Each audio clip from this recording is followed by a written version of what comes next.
Pokemon Legends ZA has been out for, I don't know, 2 weeks now, give or take, and I put in just under 20 hours in the game. As a pretty big Pokemon fanboy myself, I thought it'd be fun to do a little bit of a pre-review with you guys, tell you all the good, the bad, and the ugly of Pokemon Legends ZA. So yes, as I'm sure a lot of you know, Pokemon Legends ZA is the successor to Pokemon Legends Arceus. If you guys remember at the time, Pokemon Legends Arceus was praised for its kind of fresh take on the Pokemon series. It allowed you to explore an open wide area and catch Pokemon via literally throwing Pokeballs straight at them. And while it still had that same turn-based combat that we've all come to know and love from the original Pokemon series, they did sort of mix it up a bit by removing abilities from Pokemon and giving you those strong and swift style attacks. While it did feel fairly fresh in a handful of different ways, there were definitely some clear problems with the game.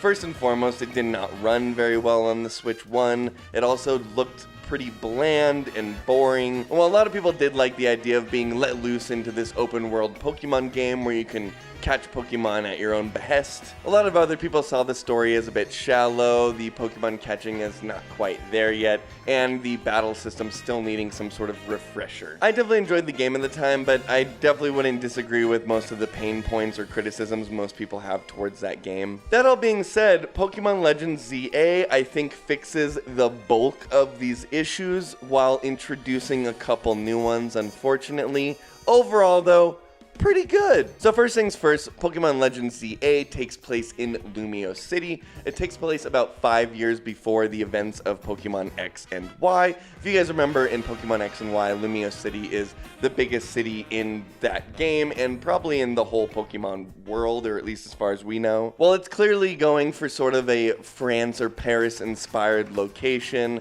in this game it's all sort of under construction, so you see a lot of like scaffolding around, and the different zones of the city aren't quite as unique as I would like them to be, considering you have like the different factions you see in the game residing in different parts of the city. It'd be cool if they went a little bit more out of their way to make these areas in the city unique.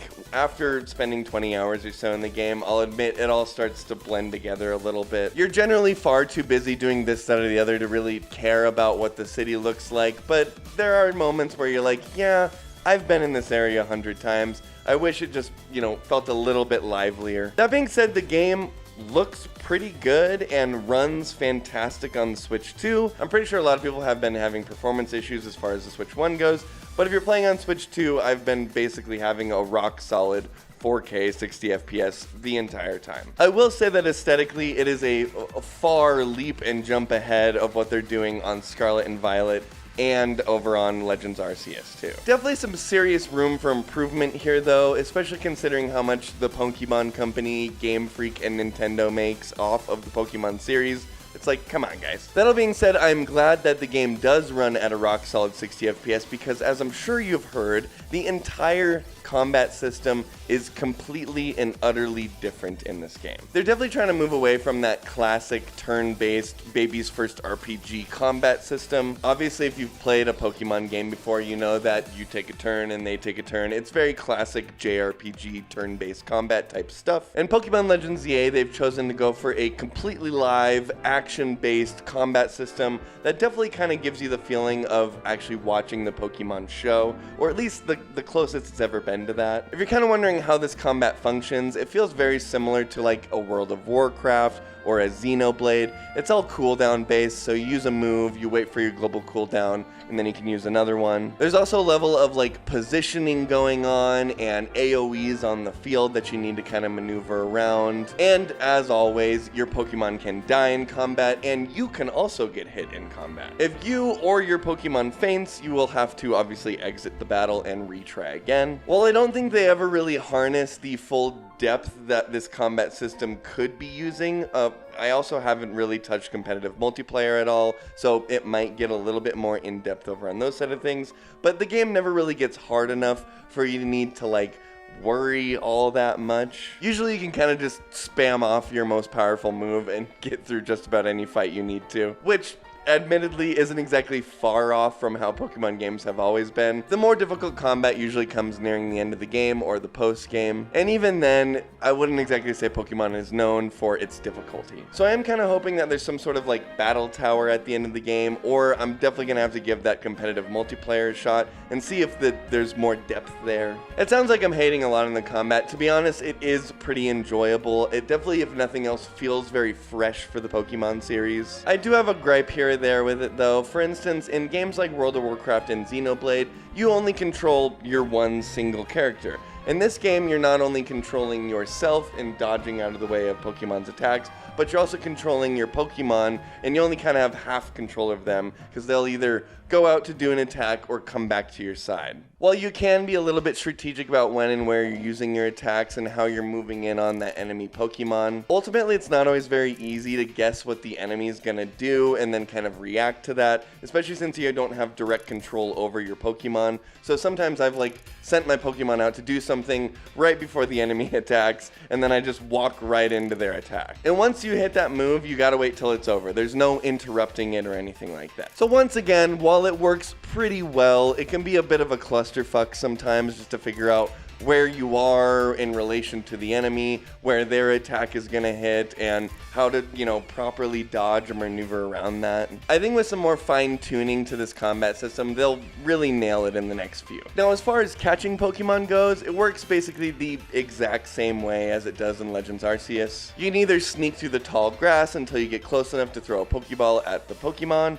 or you can always throw your Pokemon out to battle that Pokemon until it loses all of its health, and then catch it while it's sort of in that dazed state. In this game, if you reduce a Pokemon's HP all the way to 0, instead of it just dying or fainting, whatever Pokemon do when you kill them, it sort of goes into this dazed state where you can throw a Pokeball at it and attempt to catch it. If the catch is unsuccessful, obviously the Pokemon will flee, but it kind of gives you a little bit of a chance to catch that Pokemon before it just dies entirely. Definitely a nice addition considering all this happens in real time, and sometimes it's a little bit hard to gauge how much damage you're going to do to the enemy Pokemon. Once again, kind of a double-edged sword. On one side of things, it makes playing the game much easier because you can just throw out Pokeballs indefinitely and blast a Pokemon until you knock it out and then catch it. There's not too much tactics that go into catching Pokemon anymore. But on the flip side of that, it definitely prioritizes catching Pokemon. They really want you going out there and finding new monsters and training them up and, trying them against the ones you're using now, right? All of those new changes considered, my biggest gripe with the catching though is that they just sort of have this imaginary distance that you have to be within the Pokemon to catch it.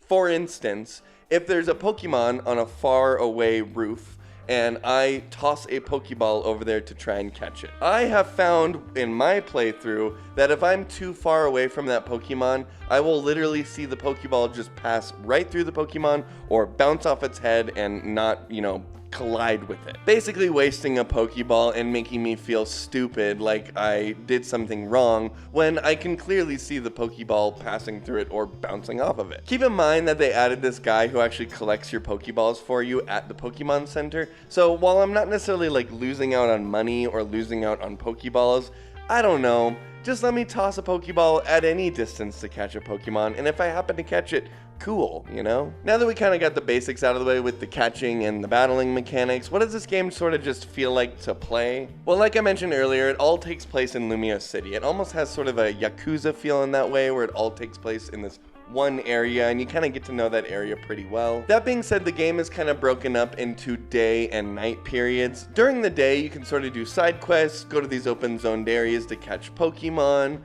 do obstacle courses, stuff like that. And then at night, they actually section off a random part of the city, throw a bunch of trainers in there, and then you can obviously go in there and battle them to your heart's content. Once you battle enough trainers and get enough battle points, you can then do a ranked match where you fight the sort of gym leader for all intents and purposes, and if you beat them, you can actually rise up your rank from Z to A, hence the name. Obviously, rising from rank Z to A also sort of progresses the story forward, so as you rise in rank throughout the game, you'll unlock different story moments and stuff like that. For instance, I just unlocked Mega Evolutions not too long ago, and I did that by rising up to rank F or something like that. I guess it is important to note that they did bring back Mega Evolutions as well. This is definitely kind of a fan favorite Pokemon gimmick. They usually have one, but a lot of people seem to like the Mega Evolutions. In addition to bringing back the mechanic of Mega Evolutions, they've also brought in a bunch of new Mega Evolutions for Pokemon that you can catch in the game. Just like in X and Y, this is done by getting their Mega Evolution Stone, equipping it to them, and then you can do it as long as you have enough Mega Energy that you kind of collect on the stage while you're doing battles. Once again, while I haven't really seen a lot of reason to utilize the Mega Evolution in like a tactical sense, considering the battles just aren't very difficult,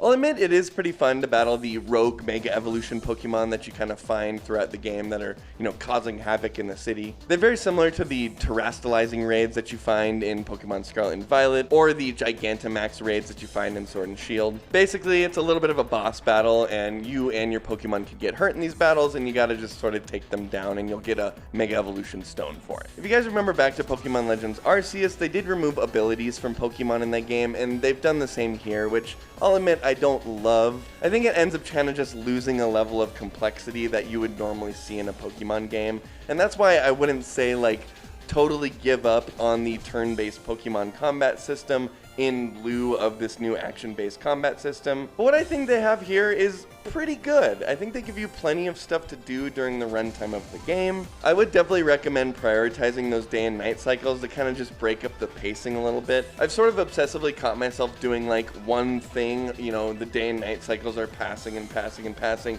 and then I end up feeling a little burnt out after a couple hours. Just take advantage of that. Do some side quests during the day, catch some Pokemon, and then when the night rolls around, switch over to doing some battling. I think the biggest hurdle a lot of folks are going to have with playing this game is that it just sort of feels maybe a bit repetitive sometimes. Obviously, with older Pokemon games, you're sort of on this big grand adventure, and being stuck in this one city and kind of being sectioned off into doing these things during the day and these things at night, I could definitely see that being grating over a long period of time. While yes, the game could be prettier in some places, and I would like to see them blow up what they have here into like a full-blown Pokemon adventure, once again, pretty good. Definitely, I think a lot of people are going to be surprised at just how fresh this one feels in comparison to some of the older games. This game definitely feels like a return to form for casual players. I think they're really trying to bring in all those players that probably have left Pokemon for some time now because it just hasn't changed or evolved over time. I have a feeling that's why they're kind of sectioning off Pokemon Championships to being the turn-based side of things. If I was to take a guess, I could be wrong here. I have a feeling that they're going to end up working this active battle system into the mainline series at some point, but like I said, I could be wrong. Not personally what I would like to see out of Pokemon, but I do understand that the wider audience of people want to see them do something new with this game. While you see a lot of people complaining and throwing absolute tantrums online about this game, I think that they're probably doing that a little bit to, garner interest in their YouTube channel, and B, I think they're not really sort of seeing the forest through the trees here. It's not a perfect Pokemon entry, let's be real. It's not perfect. It still has a ways to go until I think we hit that dream game that we all have in our brain that we've been wanting to play since Pokemon even became a thing in the first place. And obviously Game Freak still has a ways to go, I think, until we get to that grand vision. But this is a really, really strong step in the right direction. Once again, would not be surprised to see them kind of try and shift the mainline series of Pokemon in more of this direction going forward, but we're kind of going to have to wait and see. Anyway, I think I've about hit on everything I wanted to talk about as far as Pokemon Legends ZA goes. Let me know what you guys think down below in the comments. I know it's a pretty decisive video game at the time. Anyway, I'm Brandon. Thanks for watching, and have a kick-ass week.